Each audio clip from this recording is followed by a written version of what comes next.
शायर कहता है निगाहे वली में ये तासीर देखी। आहा वाह, निगाहे वली में, निगाहे वली में ये तासीर देखी, क्या बात है, बदलती हजारों की तकदीर देखी। बेशक बेशक।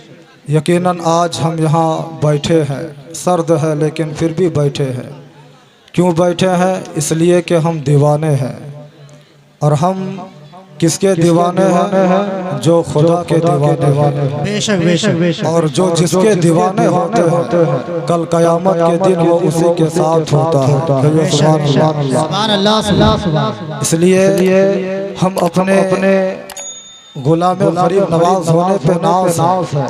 इसलिए कि हर आदमी कहता है फला ताकतवर मेरा है, फला जमींदार मेरा है, लेकिन मैं कहता हूँ कि हम गरीब नवाज के गुलाम हैं, ये कम बड़ी बात नहीं है। इसलिए कि एक आदमी अकड़ के चल रहा था। मैंने कहा अकड़ क्यों रहे हो? उसने कहा मौलाना आपको मालूम नहीं है कि मेरे पीठ पर फला ताकतवर का हाथ है। मैंने कहा क्या किसी ताकतवर का हाथ अगर पीठ पर आ जाए तो क्या अकड़ पैदा हो जाती है? उसने कहा हाँ, इसलिए कि किसी पावरफुल शख्सियत का हाथ अगर हो जाए तो यकीनन हिम्मत जो है बढ़ जाती है। तो मैंने कहा तब तो मोमिन की हिम्मत बहुत बड़ी है। इसलिए कि दुनियादार के पास दुनियादार की ताकत हुआ करती है, मगर हम गरीब नवाज के मानने वाले हमारे पास हबीबे परवरदिगार की ताकत होती है। सुभान अल्लाह सुभान अल्लाह। और मैं आपको सुनाऊं कि जहां अल्लाह रसूल का जिक्र होता है वहां रहमतों की बारिश हुआ करती है, और जहां अल्लाह के वली का जिक्र हो वहां भी अल्लाह की रहमत की बारिश होती है। बेशक बेशक। और जहां अल्लाह के वली खुद लेटे हो, मौजूद हो, यकीनन वहां सिर्फ बारिश नहीं बल्कि झमाझम बारिश हुआ करती है। सुभान अल्लाह सुभान अल्लाह। इसलिए हमें ऐसे आस्थानों में, ऐसी बारगाह में आना चाहिए, और आने का तरीका क्या होना चाहिए? सलीके से आना चाहिए, तरीके से आना चाहिए। इसलिए कि रहमत की बारिश उनके लिए हुआ करती है। अगर हम आएंगे तो यकीनन अगर एक छींटा पड़ जाएगा तो हमारा बिगड़ा हुआ मुकद्दर संवर सकता है। और हमने देखा है कि ऐसी बारगाह से जो है रहमतें मिलती है, बरकतें मिलती है, लेकिन ये बरकतें सबको नहीं मिलती है, ये फजीलतें सबको नहीं मिलती है, और ये बरकतें उसी को मिलती है जो मोहब्बत लेकर के आता है, अकीदत लेकर के आता है। इसलिए कि दाता फतेह अली शाह का दरबार वो दरबार है जहां से हमें गरीब नवाज का आस्ताना बताया जाता है, और गरीब नवाज का वो रास्ता है जहां से हमें गौसे पाक का पता बताया जाता है, और गौसे पाक का वो बार हमें अली मौला अली मुश्किल कुशा का रास्ता बताया जाता है, और अली का दर वो दर है जहां से हमें मुस्तफ़ा का आस्ताना दिखाया जाता है। और जब कोई बंदा खुदा की बारगाह में पहुंच जाता है फिर वहीं से उन्हें जो है खुदा तक पहुंचने का रास्ता मिल जाता है। सुभान अल्लाह। नारे तकबीर, नारे रिसालत, मसले के आला हजरत दयारे फतेह अली शाह रहमतुल्लाह अलैह, नारे तकबीर। इसलिए ये कम बड़ी बारगाह नहीं है जहाँ से हमें मुस्तफ़ा तक, खुदा तक जाने का रास्ता मिलता है। वाह वाह वाह। इसलिए हमें ऐसी बारगाह में अदब के साथ आना चाहिए, अदब व एहतराम के साथ जगह लेकर के बैठे। आप बारहा देखे होंगे कि जब पतझड़ का ज़माना होता है तो दरख्त से पत्ते झड़ने लगते हैं, और कुछ पत्तों को जो है हवा अपने दोष में उड़ा करके उन्हें दरियाओं में बहा देता है। बेशक बेशक। कुछ पत्ते समुंदरों में तैर रहे होते हैं, कुछ पत्ते जो है लोग उन्हें जला करके खाकिस्तर कर दिया करते हैं, कुछ पत्ते जो है नालियों में गर्दिश कर रहे होते हैं। मगर मेरी नज़र एक ऐसे पत्ते पर पड़ी जो पत्ता जो है अपनी जगह महफूज था। मैंने उस पत्ते से पूछा, ए पत्ता, ये हवाएं तेज आई, सब जो है पत्ते, कोई पत्ता जो है हवाओं में बिखर करके दरियाओं में बह गया, कुछ पत्तों को लोगों ने जो है खाकिस्तर कर दिया, लेकिन ए पत्ता बता, इतनी तेज हवा थी लेकिन ए पत्ता तू अपनी जगह महफूज कैसे रह गया? उस वक्त वो पत्ता जवाब देता है, ए मौलाना निसार अहमद कादरी, क्या तुम्हें मालूम नहीं है, क्या तुम देख नहीं रहे हो कि मुझ पत्ते के ऊपर एक पत्थर है और ये पत्थर जो है मुझ पर रखा हुआ है, तो एक वजनी चीज की निस्बत जो है मुझसे हो गई है, तो बिला तमसील तो हवाओं में ये जुर्रत पैदा ना हो सकी कि वो मुझे जो है अपनी दोष में उड़ा करके दरियाओं में बहा सके।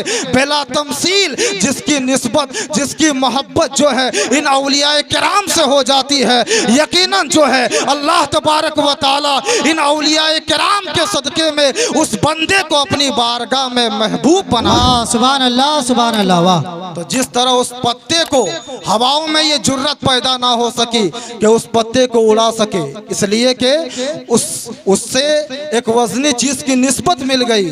तो बिला तमसील जब हमारी निस्बत, हमारी मोहब्बत इन औलियाए किराम से हो जाती है, तो यकीनन अल्लाह तबारक व तआला इन औलियाए किराम के सदके में हमारी जो है बिगड़ी हुई मुकद्दर, बिगड़ा हुआ मुकद्दर जो है सवार देता है। बेशक, बेशक, बेशक। इसलिए हमें चाहिए कि ऐसी बारगाह में अदब व एहतराम के साथ आए, और यकीनन ऐसी बारगाह में अगर कोई आता है दिल से लेकर, अगर दिल से आता है तो अगर वो विकलांग भी होता है तो यकीनन यहाँ से अच्छा होकर के जाता है। सुभान अल्लाह, सुभान। इसलिए कि अल्लाह के वलियों को यह पावर दिया है अल्लाह ताला। हदीस कुदसी है, अल्लाह फरमाता है कि जो मेरा वली होता है मैं उसका हाथ बन जाता हूँ, जिससे वो कोई चीज पकड़ता है मैं उसकी आंखें बन जाता हूँ, जिससे वो देखता है मैं उसकी जबान बन जाता हूँ, जिससे वो बोलता है। इसलिए अल्लाह के वली जो कह देते हैं वो होकर के रहता है, इसलिए कि जबान तो वली की होती है मगर बात वो दर हकीकत में खुदा की होती है। सुभान अल्लाह, सुभान अल्लाह। इसलिए ऐसी बारगाह में हमें अदब व एहतराम के साथ आना चाहिए। अगर अदब के साथ आएंगे तो यकीनन मेरा ये ईमान बोलता है कि हमारा सोया हुआ मुकद्दर जो है जाग सकता है। कहिए सुभान अल्लाह। सुभान अल्लाह। आज हम हर एक चीज पे गौर करते हैं कि हमारे बदन पे लिबास कौन सा अच्छा लगेगा। हम दुमका के मार्केट जाते हैं, अच्छा सा लिबास पहन लेते हैं। जब हम जो है मेला आते हैं तो हम नया जूता पहन लेते हैं कि कौन सा जूता अच्छा लगेगा। यकीनन जो बड़ा आदमी होता है, अमीर होता है, वो अपने घरों में एसी जो है डिक्लेयर कर लेता है, सेलेक्ट कर लेता है, मगर हमने कभी भी जो है इस दुनिया को छोड़ करके उखरवी जिंदगी के बारे में कभी गौर नहीं किया। आज हम अल्लाह के वली की बारगाह में आते हैं, ना जाने किस तरह आते हैं, जिस तरह हमें आना नहीं चाहिए उस तरह हम आते हैं। मैं अपनी माँ बहनों से गुजारिश करूंगा कि जिस तरह हम आते हैं यकीनन आप अपने दिल में सोच करके देखें कि इस तरह हम जो आ रहे हैं क्या यही आने का तरीका है। यकीनन हम दुनिया के बारे में सोचते हैं लेकिन उखरवी जिंदगी के बारे में कभी हमने गौर नहीं किया है। अगर हमें वक्त मिलता है तो हम अपने पड़ोसियों की इमारतें देख करके जो है जलते हैं, हसद करते हैं, अपने भाइयों से जो है जलते हैं, अपने भाइयों को है दबाने की कोशिश करते हैं। मगर मैं आपको एक पैगाम दे करके जाना चाहता हूँ, अरे हमने कभी उस जिंदगी के बारे में गौर नहीं किया।